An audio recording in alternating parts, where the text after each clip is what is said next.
Shalom, salam berkat dari kami untuk pendengar sekalian. Saat ini pendengar akan diberkati dengan program Hari Ini Harinya Tuhan bagian yang ke-8. Sebuah program rohani tentang doktrin Alkitab yang menolong kita untuk semakin tertanam dalam kebenaran firman dan bertumbuh dalam kemuliaan. Bersama hambanya, Pendeta Gilbert Lumwendong, STH. Banyak orang merasa doktrin Alkitab sebagai sesuatu yang membingungkan. Tetapi tahukah saudara bahwa doktrin Alkitab intinya adalah memahami Alkitab dengan benar, dengan pemahaman yang sistematis, sehingga kita terus dapat tertanam di dalam kebenaran firman, sehingga kita terus bertumbuh di dalam kemuliaan Allah. Buka hati saudara sekalian untuk menerima berkat-berkat firman-Nya hari ini. Haleluya, haleluya, haleluya. Bersama Yesus kita cakap menanggung segala perkara. Di dalam Yesus kita lebih daripada orang-orang yang menang. Dan kalau kita menjadikan Yesus yang paling utama dalam hidup kita, kata Alkitab, semuanya akan ditambahkan dalam kehidupan kita. Haleluya. Saudaraku yang kasih dalam Tuhan, perintah Tuhan adalah kesukaan buat kita.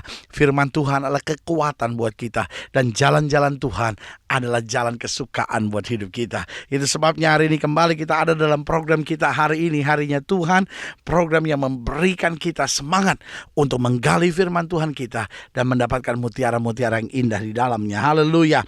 Dalam program kita sedang membahas Matius 28 ayat yang ke-11 sampai ayat yang ke-15.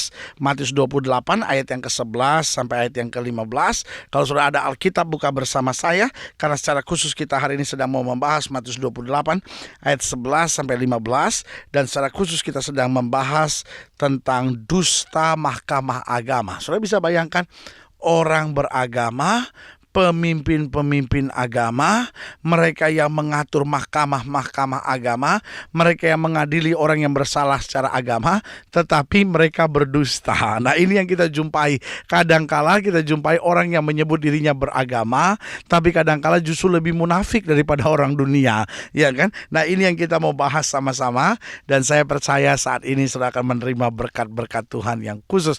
Buka hati saudara, biarkan kasih Allah menjamah saudara lewat firman Tuhan ini. Matius 28 ayat 11.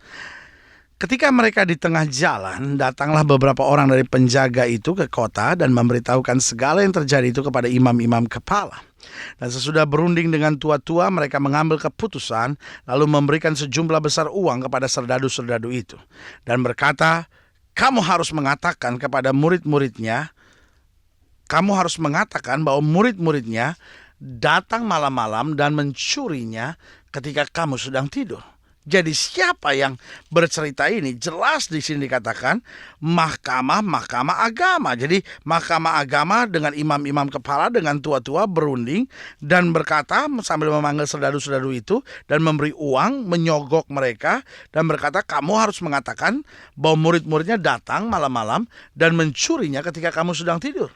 Dan apabila hal itu kedengaran oleh wali negeri, kami akan berbicara dengan dia, sehingga kamu tidak beroleh kesulitan apa-apa. Mereka menerima uang itu dan berbuat seperti yang dipesankan kepada mereka. Dan cerita ini tersiar di antara orang Yahudi sampai sekarang ini. Saudara bisa bayangkan bahwa mahkamah agama, pemimpin umat berunding dengan imam-imam kepala, berunding dengan tua-tua, dan ada dua kesalahan yang mereka buat. Yang pertama, mereka berdusta, dan yang kedua, mereka menyogok orang lain. Mereka membayar tentara-tentara, mereka membayar penjaga-penjaga mereka, mereka membayar orang-orang yang mereka suruh untuk menjaga kubur Yesus itu, dan mereka bilang ini sejumlah uang bagi kamu. Tapi kalau ada orang yang bertanya, bilang bahwa murid-muridnya lah yang mencurinya, padahal dia tahu persis, orang penjaga-penjaga ini tahu persis bahwa tidak ada satu orang pun murid yang datang mencuri. Dia tahu persis waktu malaikat datang, dia tahu persis waktu kemuliaan Allah tiba, sampai mereka begitu ketakutan, mereka rebah seperti orang mati.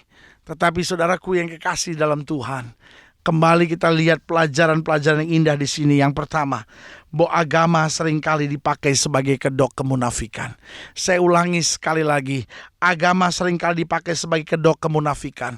Agama seringkali dipakai sebagai topeng-topeng kepalsuan. Seringkali orang bersembunyi di balik jubah agama, tetapi sebetulnya berhati iblis. Itu sebabnya tidak heran kita jumpai di mana-mana orang mengatasnamakan agama, tetapi menghancurkan rumah ibadah.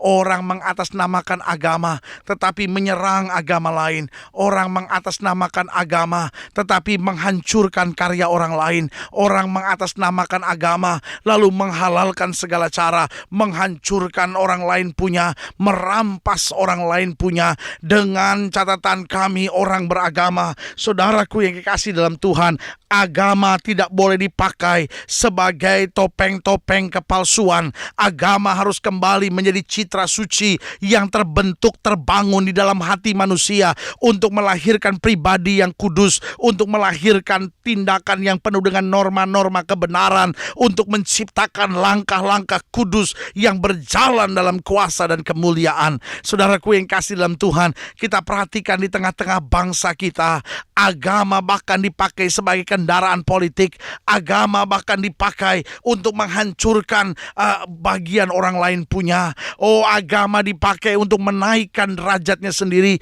Agama dipakai untuk menghancurkan kubu orang lain. Agama dipakai untuk menarik simpati masyarakat. Agama sudah dijadikan permainan politik. Sebagai hamba Allah, dengan tegas saya mau ingatkan, setiap saudara yang mempermainkan agama sebagai kendaraan politik, setiap saudara yang memakai agama sebagai topeng-topeng kepalsuan, engkau akan mendapatkan hukuman yang setimpal dari Allah. Karena engkau telah memakai nama Allah, engkau telah memakai segala format-format keagamaan, atribut-atribut keagamaan, sebutan-sebutan keagamaan untuk menyengsarakan, untuk menyiksa orang lain, bahkan untuk mengangkat kepentingan, derajat, dan diri saudara sendiri. Dan saudaraku yang kasih dalam Tuhan, sebagai hamba Allah saya mau ingatkan, itu bukan barang baru. Itu bukan sebuah peristiwa baru. Karena iblis selalu bekerja dengan cara yang sama. Kalau dia tidak bisa memakai kejahatan, maka dia memakai dusta mahkamah agama. Dia memakai rekayasa orang-orang beragama. Dia memakai permainan-permainan orang beragama yang memakai agama sebagai topeng-topeng kepalsuannya. Tetapi sebagai hamba Allah saya mau ingatkan, justru semakin teguh kita beragama, semakin kita menghargai orang lain. Justru semakin dalam kita dalam agama, semakin kita bisa menerima perbedaan. Justru semakin dalam kita dalam kasih Yesus, kita bisa menerima orang lain sebagai saudara meskipun kita berbeda. Karena itu seringkali saya ulangi sekali lagi, jangan pakai agama sebagai kendaraan politik. Jangan pakai agama untuk memenuhi ambisi pribadimu sendiri. Jangan pakai agama untuk kepentingan sekelompok orang saja. Tetapi biarlah hari ini kita jadikan agama sebagai norma-norma suci dalam hati yang mengubahkan karakter kita, yang mengubahkan hidup kita, yang mengubahkan pola pikir kita, sehingga kita dapat berkata, aku hidup, namun bukan lagi aku yang hidup, tapi Kristus yang hidup dalam aku. Ada banyak orang bersembunyi di gereja, menyebut dirinya orang Kristen, tetapi berzinah jalan terus. Menyebut dirinya orang beragama, tetapi punya istri piaraan. Menyebut dirinya sebagai orang beragama, tapi hidup dengan judi. Menyebut dirinya sebagai orang beragama, tapi percaya dengan kuasa-kuasa gelap, percaya dengan dukun-dukun, percaya dengan paranormal-paranormal. Saya mau beritahu, hukuman yang setimpal akan menimpa hidup saudara.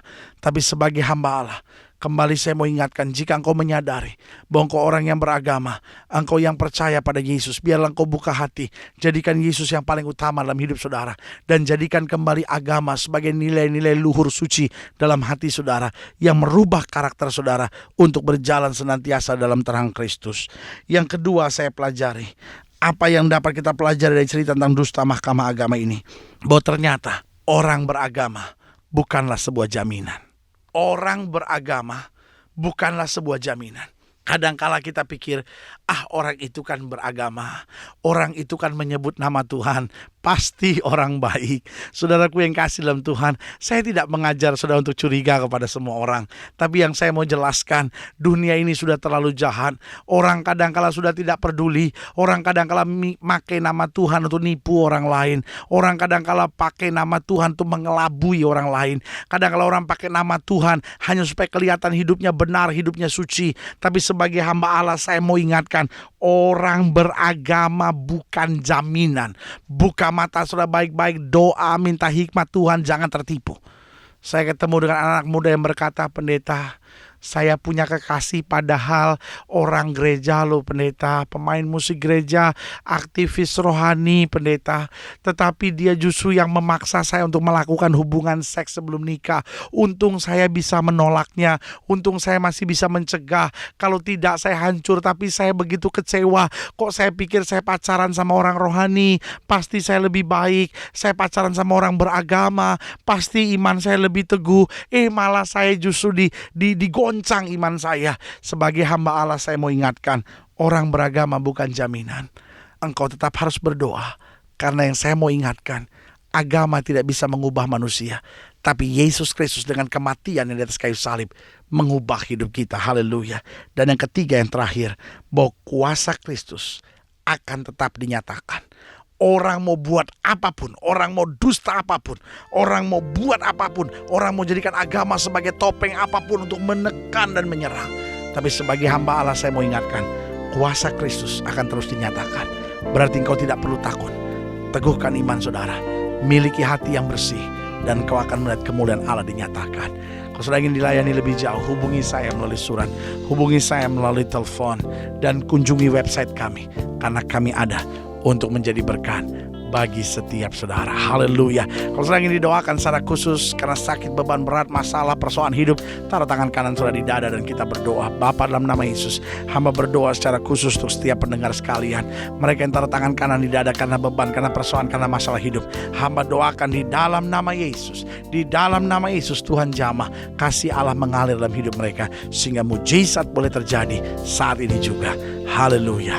Amin. Saudaraku, kita sudah berdoa.